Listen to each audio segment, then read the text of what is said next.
Hello again, and now we're at Shadows Chapter 3, the final installment in this AAA franchise of Gary's Mod maps made by one person.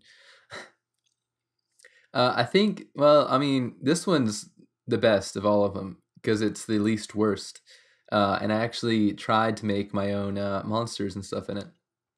Yeah, it's a bit longer than the other ones, so I'm going to try to cut this up a little more. So let's go. All right, so we're back in the room from Chapter 2. But there's a difference. This, yeah, that happens, and then it closes and doesn't let you back in. And look, it's seamlessly matches, except for that seam right there. Other than those seams, seamless. Either made some weird ambience. So this one, this is when I actually started to make my own textures and make my own music. So it's a whole lot more original, at least than the other two. See, I was a little lazy naming the classrooms. Just use that one for all the broken ones. But I've got actual ambience, got actual sounds. I think all the music except for the credits song is original. Here's where you get that that thumbnail image. Math. School is fun. Yeah, I need the crowbar to break this floating magical padlock on a flat chain texture. So I actually lost this map, like I don't remember what. It was something with a hammer editor, but it corrupted my file. And I couldn't, I couldn't open it anymore. It was completely corrupted. So I had to find a decompiler. Bit of a spook there. There's a guy on the toilet not having a good time. Oh yeah, I was really proud of this. So again, it's just a copy of this room over there. But the way most people still believe it's a reflection, and they see the little stalker guy, and they're like, "Oh, I don't think there's any purpose other than the spooks to come in here." So decompilers are considered illegal because you can basically take anyone's map and open it back up in the editor, change stuff, and then say it's yours. But I found one. I only used it to open my map, so I didn't do anything illegal with it. So I got this map back, but it has some strange glitches that I see happen with. I watched a few Let's Plays, and they had the doors would break and some weird things that are just left over from it decompiling, because it's not a perfect, it's not a perfect recreation of the file I had before. Anyway, here's the axe. Will it work? No. So it's about 50-50. Sometimes I'll watch this and they pick up the axe, quote-unquote axe, and it's an axe. And sometimes pick it up and it's just still a crowbar. So I'm guessing it doesn't work anymore.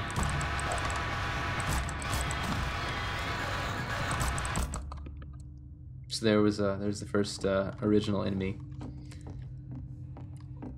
I think he was supposed to be like a man stretched out in a cage, but people always refer to him as a painting because he's like a flat box. So it's just a box in the map editor that's attached to a fast zombie.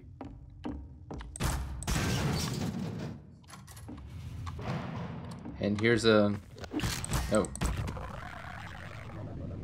All right, there's something. Look, there's a key. Very slow moving drawer there. I used buttons to make stuff go in and out. I'm sure there's like way better ways of doing everything I did in this. Yeah, there was that. I'm sure there's better ways to do all this, but I just did what I knew how to, which wasn't much. So now I can break these off, and I don't actually remember if there's anything in here. I know there's a jump scare in here, but I don't think there's anything else. More comedy. My brand of comedy. So one of these, yeah, has a little blood on it that disappears when you turn on your flashlight.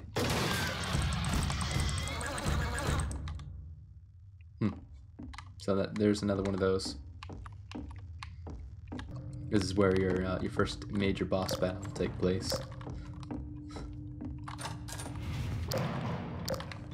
The locker room. And you picked up a VHS, so you watched the VHS and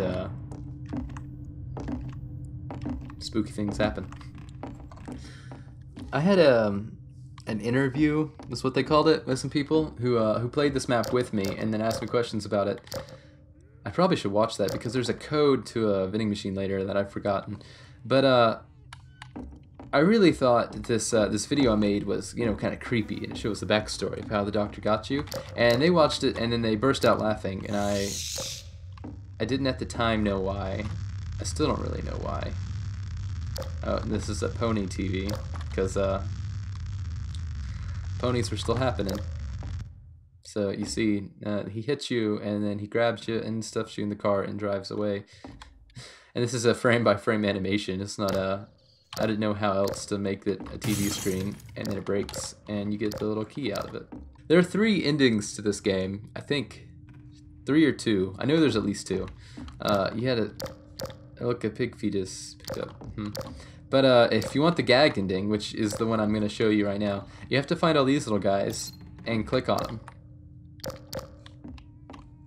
Just because no one except for me, when I did that interview I talked about earlier with those people, I've ever got it. At least that I've seen. Oh, this is one of my awful original songs.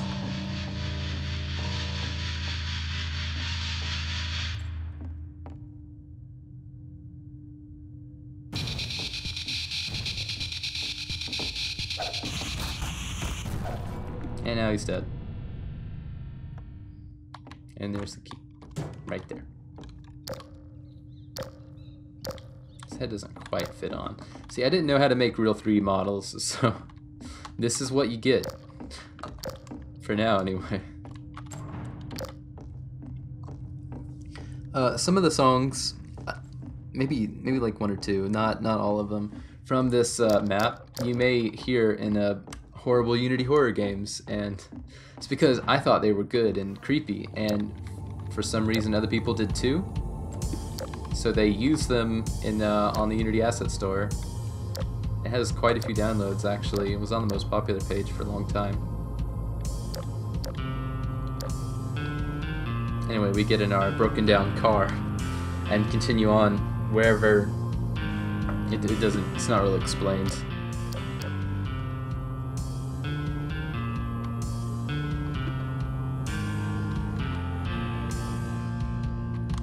Invisible wall here. Thus begins the subway. I made everything green in this game, and maybe she's more green. Because the Lost in Vivo subway is well underway, and I'll mostly be using orange and red colors. I haven't used like any greens. So this is where I steal poster memes and put them on the walls, because I saw other map makers did the same thing. Yeah, I put an invisible wall here because there's rubble. You can't fit around the rubble.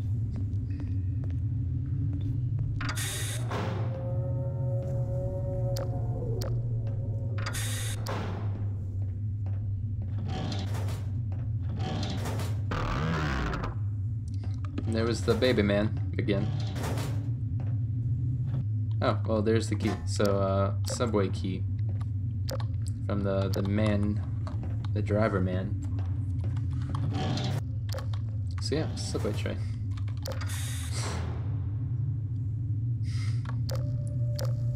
I thought this was the funniest advertisement when I saw it, and like a week ago, I saw the same ad. I mean, there wasn't you know, only him holding the pillow. Everything else I photoshopped on. But I saw that ad at Walmart the other day, and I had the memories. There's another jump scare back here, but I'm just gonna not trigger it. It's just another painting man.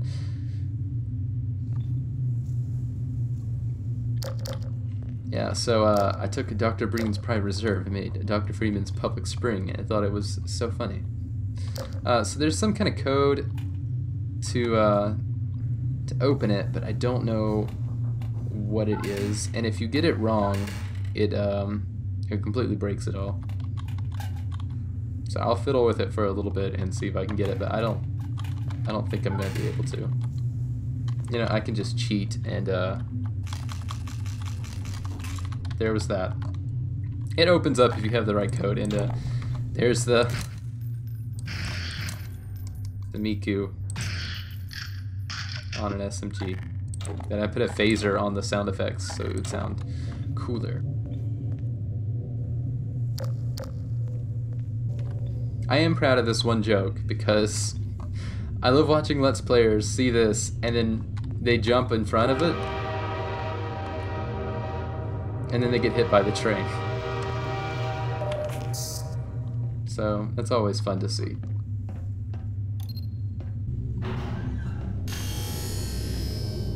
I don't know why I put that sound effect here. So you need another key. A lot of key fetching in these series. This kind of explosion revealed this cave yesterday. I can hear it behind me. It's a pretty barren note. You know, it kind of just tells you exactly what's going on and nothing else. So you're supposed to pick this up and use it as a light. No one does. Everyone just ignores it. I don't know why I even made it. And here is a monster I may revisit later. This is the Dolphin Man. His story isn't explained or anything here at all. Yeah, it's a poison zombie, if you didn't already notice. He's pretty easy to run away from. And now we're back to the intermission area. Dr. Freeman.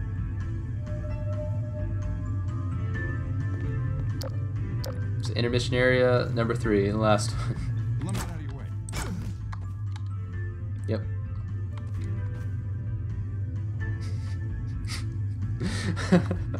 I tried to make this person follow you. I guess he's working now.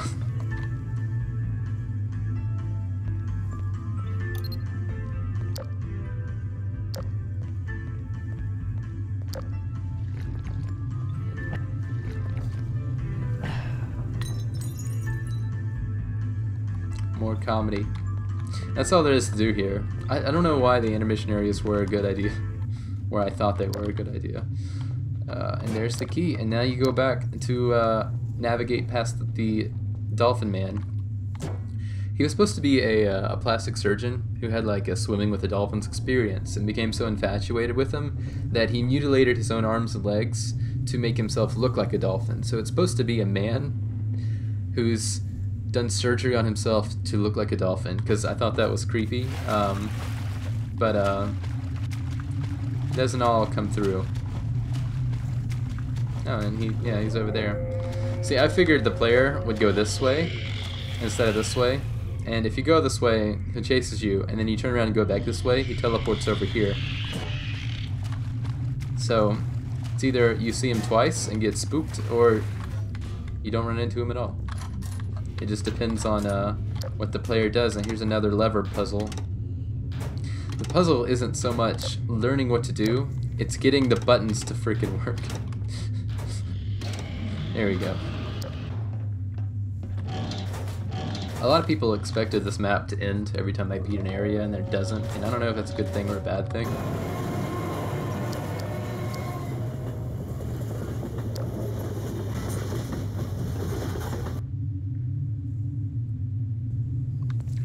Now we're here. The last area.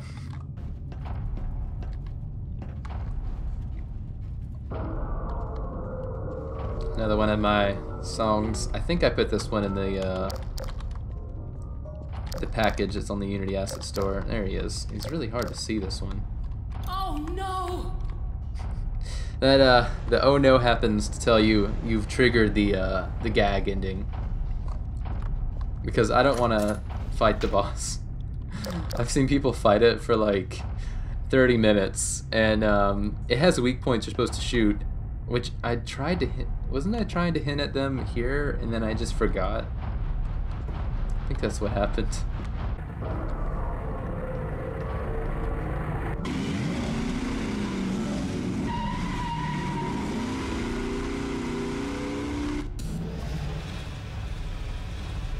I thought that was scary.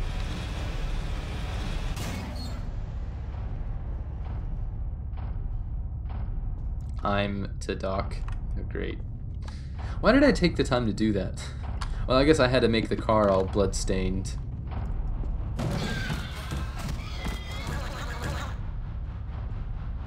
So now we have a Magum.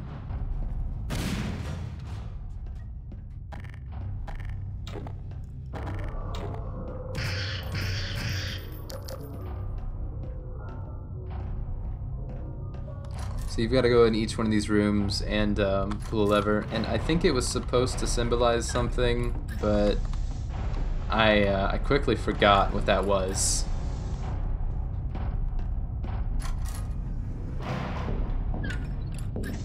No, I'm not saying I forgot, you know, I'm forgetting now what it symbolized. I forgot what I was supposed to symbolize when I made the room, so it symbolizes nothing.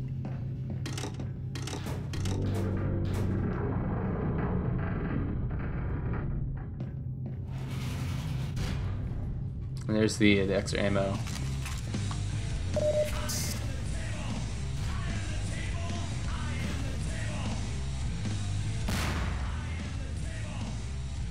And that's how it ends. That's a gag ending anyway. So that was all the Shadows maps. They're pretty bad, then they get a little bit better, but not too much better, and then they end. And they're all plagued with bad intermission areas and just bad decisions in the middle of good decisions, I think. But you can see how, like, I started to do original stuff, like, halfway through this. And I think it really helped me, especially musically, because I'd fiddled with the, you know, FL Studio, its music things, and never really liked them. And then when I made music for this, people said they liked it, so I was like, oh, I'll just put it on the Unity Asset Store. Now I see games like The Hospital, and a bunch of other just Unity horror games that I don't really like use my music, and I don't know, it's kind of cool to suddenly hear it when I'm not expecting it. Anyway, this is the end of the Shadows series. I don't know what I'll do next. Probably something really old and really bad. I think it's easier to narrate over the bad games than the newer ones because I have less to say in the newer ones. Anyway, bye.